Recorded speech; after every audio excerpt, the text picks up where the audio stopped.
All right, please give it up. Still on the rooftop, BETAWOLF is here. What's going on, guys? How are you? Hi, how are you? All right, right off the top, the name BETAWOLF. Who came up with that? Where did that come from? So, Sergio and I were in another band that was signed to a major label and had some big management, but fell apart sort of under the pressure of being in it. And when we decided to put our next band together, we had a clear vision of what we wanted. I knew that we wanted something that sounded strong and, you know, it just made an impact. But every word in the English language has been taken by somebody. So we spent maybe 3 months looking for a name, and it was just like everything. You'd be walking on the street and think like, oh, Green Bush would be a good band name, and you're like, no, that's terrible.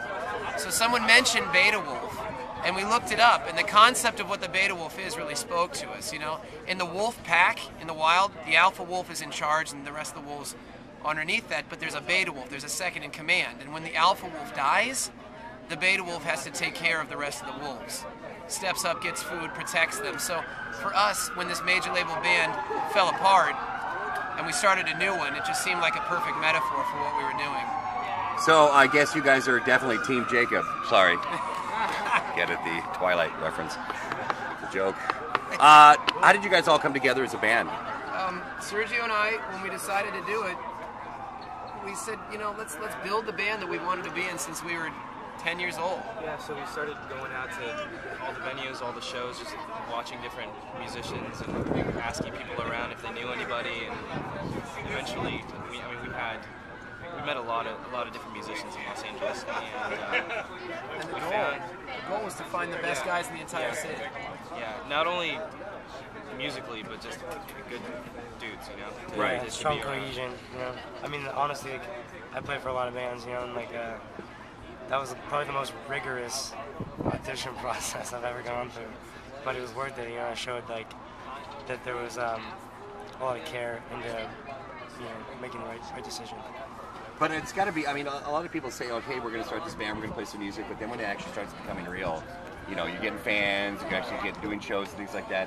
When you cross that point, you guys go, oh wow, this is really happening. Because, I mean, you know, I took guitar lessons for 2 weeks, you know, I wanted to be in a band. I ended up on the radio. That was a joke, by the way. Yeah. Thank you. But, I mean, but honestly, when it becomes like, you know, what this is for real, that's just got to be a good feeling, man. It all kind of like pays off. I was just talking to Devin about it last night, you know, it's like that defining moment where it's crazy when you look up to people, you know, like musicians for your whole life, you know, and then it's weird when like you kind of, you know, not to like toot our own horns, but we do have like people like coming up to us a lot and like, you know, taking pictures and shit like that. It's strange like when you cross that line, like now you have people like you were just in their shoes, you right. know, it's crazy, you know, it's great. You know? But the fact that I can see it on your guys' faces, and I know it's day 4 of South by Southwest, but I mean, I can tell on your faces you guys are very passionate about what you guys are doing. It's like, wow, man, this is you know, it beats work. Really, it does. I mean, we're on a rooftop now talking about your music. How would you, go ahead. Well, I was going to say, let's be honest. I mean, this is work. This is just what we do, you know? Like, a great bricklayer lays bricks really well, you know? And a guy that's a carpenter will work with wood really well. Like, we were built to make music, so us doing it together, that's just what our job is, you know? And we love it. That's awesome, man. Well, congratulations on everything. After South by Southwest, what happens? You guys are still on the road? What's going on? We're going home. We're going to record an album with a guy named Fred Archambault. We're going to put it out in the summer. I think we're going to put it out in Japan first. We've got some people that really believe in us out there. And, you know, it's especially with what's going on, we want to do whatever we can to help the people of Japan feel good. So we're hoping to go over there sometime in the late summer for some festivals, you know, depending on what happens with those festivals.